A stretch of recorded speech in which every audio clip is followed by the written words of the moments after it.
Hey y'all. I was gonna film this video outside, but my tripod broke as soon as I started trying to film the video. So whatever, it was annoying. But me and my son had went on a walk, and I just wanted to talk to you guys about something that happened to me yesterday. So the past couple of weeks, y'all know I have been sick. I've been sick with bronchitis, and it got so bad that I couldn't hold anything down, and I was really sick, y'all. Like I could barely breathe, and my voice was going for like a couple days. So I took a couple of days off of work. Now my job has been very strict. I do work from home, but they've been very strict about allowing people leave. So they've only been allowing one person leave per day. And when I went to take my leave, I didn't want to get AWOL. So I talked to my doctor. I said, hey, can you fill out some FMLA documentation just for the days that I've been out, and just let them know that I wasn't able to work. That way I won't get AWOL. They didn't want a doctor's note. Okay. You got to fill out FMLA around here. So my doctor agreed. She said that was fine. She said she would have it done for me in a couple days. So I call back in a couple days.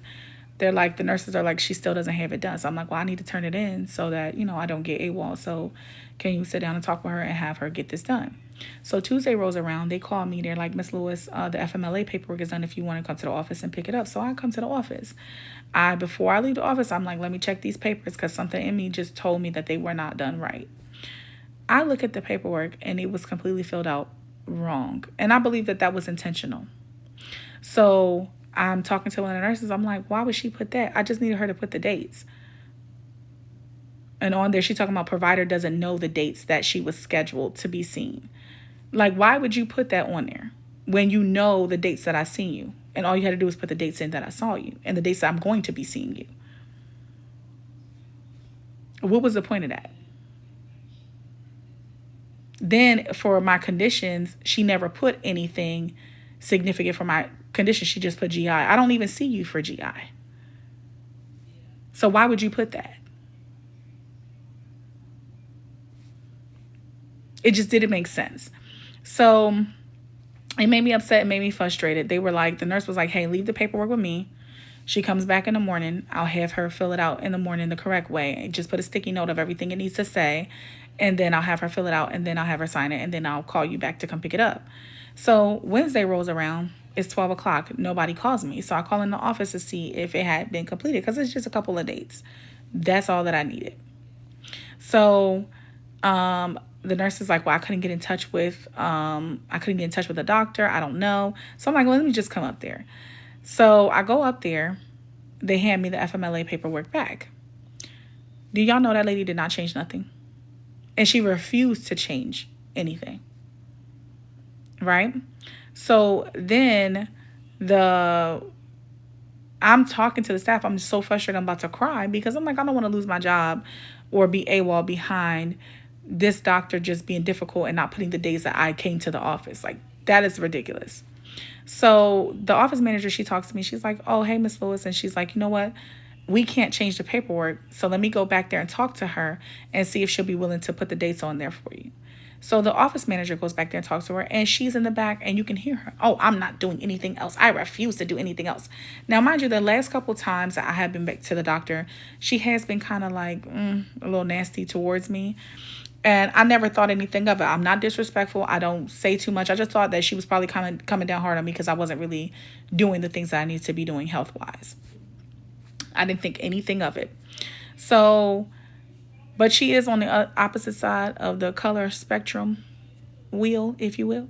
So I don't know if that had anything to do with it. But my friend that is actually staying with me, I recommended the doctor to her. And she saw the doctor and she loved her. And the doctor was willing to help her with whatever. But anytime I asked the doctor to help me with anything, she just had an instant nasty attitude towards me. And I'm just like, I don't know why. And I didn't know to take it personal until this situation with the FMLA. Because I was like, it was times that she rubbed me the wrong way. And I was like, you know what? Maybe it's just me. Maybe I'm tripping. But now when the FMLA documents came out and the way that she wrote the stuff on there, I knew that it was her.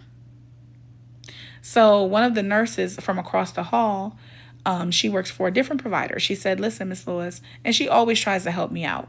She came over and said, Miss Lewis, I heard the office manager in there, and she came to talk to me.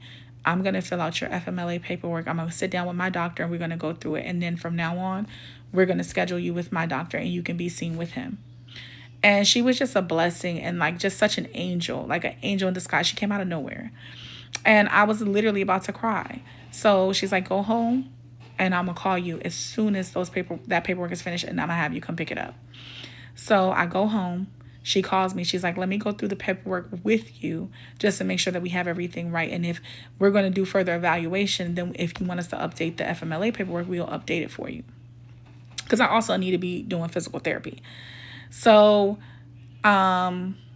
she's talking to me. She's going through it with me. And I'm just like, I don't know why she was treating me like that. I don't know why she behaved. She was like, listen, I don't either. But sometimes people look at you and they judge you and they don't know what you've been through. They don't know what your experience is. And she said, I've been on the other side of that. So that was why I was willing to help you, because I knew that you had a need, and I knew that you weren't just asking for no reason.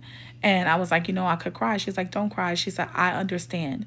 I saw that you needed help, and that's why I jumped in. And that meant the world to me. That nurse completed my paperwork. She told the doctor, and he, before I had left the office, he was like, yeah, put her on my books. He's like, yeah, I'll sit down with you and we can go through the FMLA paperwork. He sat down, she did it. And, they helped me out a lot. And I just want to say that people look at you and they don't know what you've been through. I have been through molestation. I have been raped. I have been through domestic violence. I have been through all types of abuse, verbal, mental, emotional abuse. I have slept on park benches. I have slept on people's floors. I have walked to work. I have rode the bus to work. I had Jeremiah in a stroller and I had to walk to work because I struggled so bad in life. And I've always had people around me that wanted to see me do worse and wanted to humble me. I thought that I got out that phase and that stage in my life, but I guess that I'm still dealing with that. Just because I don't look like it, because I don't wear my scars on the outside, people think that they know me and they think that they know the experiences that I have. And I just feel like, you don't judge a book by its cover. You never know what somebody is experiencing. You never know what somebody has been through. So, I don't treat people like that. I treat people all the same and I treat them accordingly, If you treat me good, I treat you good. That's how I am. So, I just wanted to share that story. But, guys, don't ever let nobody play in your face. Don't ever let nobody make you feel like you're less deserving. They don't know what you had to do to get there. Okay? You do what is best for you. You do what God has ordained for you.